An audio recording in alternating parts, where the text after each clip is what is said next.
Ladies and gentlemen, start your engines! Dead Rising, Adam Cook, and you've been playing the 4th Dead Rising game. How is it? Dead Rising the 4th, which is not its name. Yeah, I'm a big Dead Rising fan, Dan. I don't know how familiar you are with the series, but I've well, played let me fill you in. Yeah, go on. I was a wee lad when I played the first one. Right. I liked killing the zombies, but I had no fucking idea how to save. I had no idea about this replayable thing, and I never managed to escort anyone to anywhere. Okay. Because as we all know, I'm shit at games, Yep. and I was shit at games even more so when I was a kid. Okay. I always wanted to go back to Dead Rising, Yep. but it seems like they've drifted away from that kind of, Huh. the hard, Yeah. the hard mechanics they had back in the day. They seem to have drifted away with that with the 3rd one. Yeah. Has that continued in the 4th one? Yeah, it has. And so, I'm going to probably annoy some people by what I'm going to say here, and I maybe even make some people really happy. But this is, imagine if you're looking at a ruler right down the middle. The Dead Rising 1 is on the far left, and the middle's 50-50, like almost like a halfway mark. This Dead Rising 4 is kind of the complete other direction. So while it retains much of what made Dead Rising, it also loses or removes, or just by simplification takes away a lot of also what made it Dead Rising. So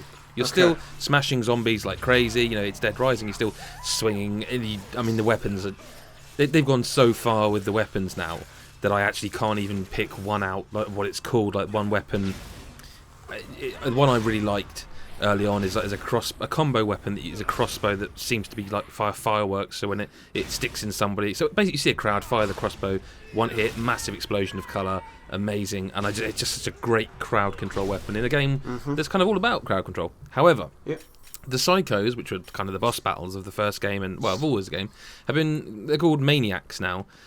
And I think they're pretty much the same deal, really. Like, they're set pieces that people have gone a bit nuts, or like the first one you come to is like people are cosplaying as like medieval knights and protecting their queen or whatever, and you just kill everyone like you do in all the Dead Rising stuff. It's the same basic principles, but it's simplified in as much as it's kind of easier.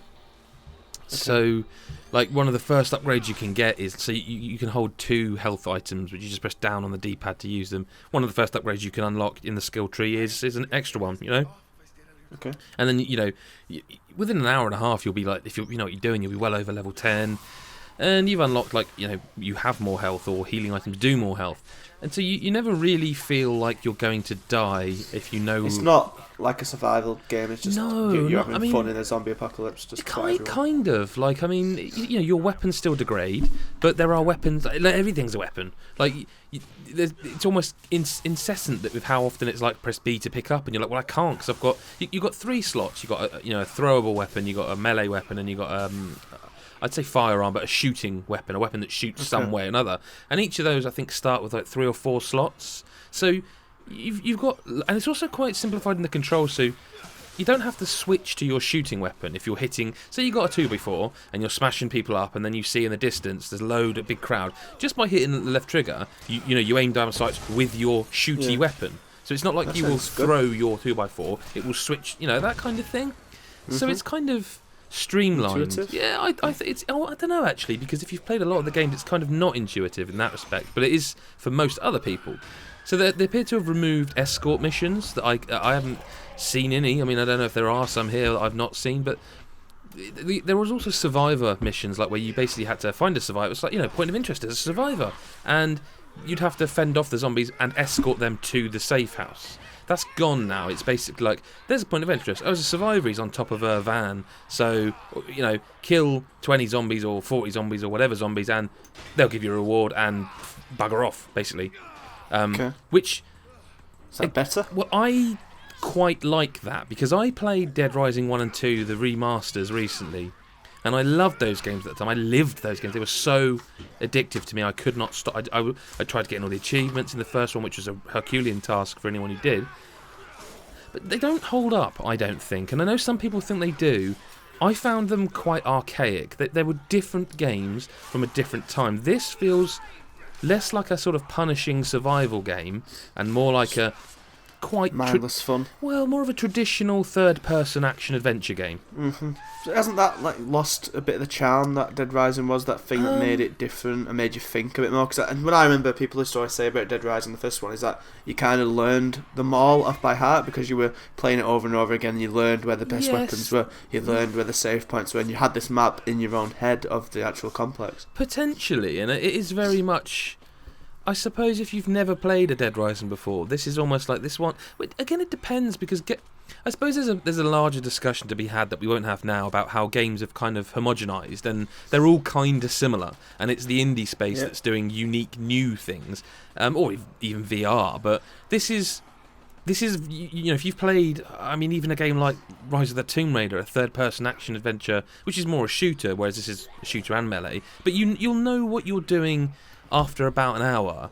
But the thing I do dig about this one is it's got a really, really good sense of humour. Now, I'm not saying like every minute I'm laughing out loud, right? But they've brought back Frank West, okay, who is the series favourite, really.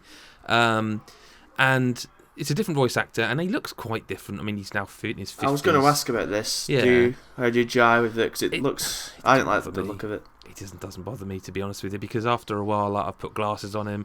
You've put helmets on him. You can dress him in a full night outfit if you want. It's the fun's what you make of it in that respect. But the sense of humour.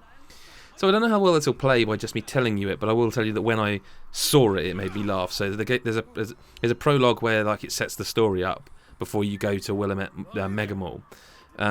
And the end of that first prologue, which is basically tutorial and reintroducing the characters, Frank West, is on the run. And he goes on the run by becoming a photography teacher by the name of Hank East.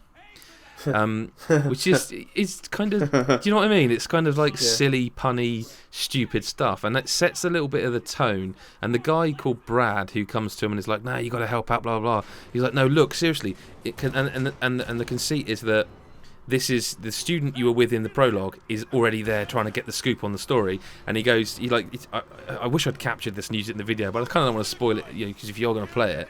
But he basically goes, "Look, isn't this one of your students?" And he shows you that he turns his phone around, and it's actually just like a nude selfie he's taken of himself, and like Frank or Hank East at this point is like, oh shit, I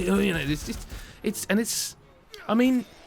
I think the main sort of antagonist is a company called Obscurus, I think it is, which is like obscure, it's governmental, hiding the truth, Obscurus, and it's that kind of not particularly kind of on the nose type of taking the mick type stuff, but knowingly, like they know it's stupid. Like there's executions in here that are just like there's like a sounds like Saints Row humour. Yes, it is kind of, but not quite as far. Crude. Yeah, I mean, it's a grotesque game. Like I say, one of the executions is that you stab them with a proddy kind of porky thing, and you stab them, lift them in the air, and then just slam them down. Like, it's ridiculous how over the top. There's like, you can get in a go-kart, right, that you can mod, and you can mod the go-kart so that it fires off electric things. So you're just driving around in a go-kart, like a child-sized go-kart, running people over, and it's just and shooting electric thingies. It's not going to win Game of the Year awards. It's not the best game you've ever played. And at this, it's hard to say when you're this close to it if it's like the best one in the series. But it is the most accessible. It's the most streamlined. It's the easiest to get into. And it kind of, by removing all these time limits, by removing the escort missions, by making it more of a simple thing, it actually allows a little bit more of the story to breathe. And I'm not saying it's a good story, but it is quite funny. Like, it's kind of got one of those moments, like there's one character who goes like, "Oh, you gotta meet my girlfriend, she's got a podcast," and it's just like that kind of, I don't know, it's just stupid. It, like I said, not going to win Game of the Year awards. Are you having fun with it? I am, and I'm enjoying it a lot. And as I say, having gone back to the originals recently, at this point, I think I'd rather play this one, and it's better than Dead Rising 3 for me. In this point in the year, I think we all need a little bit of brainless violence, and I hope you enjoyed that pun. I do. Oh, one thing I would say, by the way, is I'm not sure about the idea of setting it at Christmas, because if you pick it up and you don't finish it, quick enough, like you're going to be playing it in February, and it's like Christmas music playing, and I don't know. I like the idea of a Christmas game. So do I. You know, there's Christmas films that you only I agree. only watch at Christmas. There's Christmas music that you only listen at Christmas. There's not really Christmas games apart from the one thing that everyone had on the computer where you threw like massive snow boulders at elves. There's nights into Christmas, but no one's got a Sega Saturn anymore, so. You know, there's not really any Christmas games. I think you have this, you whip it out every Christmas time. You have a festive zombie smashing. I completely forgot, Dan. Sorry, but before we leave it there, it's got multiplayer as well. 4-player co-op missions. Oh yeah. It's not part of the story. It's a separate thing. But it's 4-player mashing zombies up, and you get ranked at the end of it all, and that's it's just fun. It's a fun game that you might think I'm going to play 20 minutes. You play an hour. You might not play for a week, but then you'll come back to it and do the same again, and it's just a fun game. Well, if you want to read Mick's review on Dead Rising 4, you can go over to GodisaGeek.com for writing on that and many, many, many other games. Even though it's the end of the year, there's still stuff coming thick and fast. We've still got a week of heavy releases to go, I'd say. Also, you're already here on YouTube.com/GodisaGeek, so why not click that subscribe button and delve into the plethora of videos we've got on offer for you. And you can follow me on Twitter @Mabroski, you can follow Adam on Twitter @JeepusF, follow us all on Twitter @GodisaGeek, and there's nothing left to say. But goodbye. Hello, did you enjoy that video? I did. But if you really enjoyed it, click subscribe over here. Just serious somewhere there, and you will never miss a video. Just down here, if you really liked us, you can donate to our Patreon, $1 or £1 a month, and seriously, it helps us make stuff like this. This very camera recording this, that pays for it. Also, do you know what? Actually, I'm a bit big, aren't I? I need to be smaller. Right, now over here, there's a video you can watch. If you click the playlist over there, you can watch that. There's loads of reviews and stuff. Seriously, it's just loads of content everywhere. It's just content, man. Content!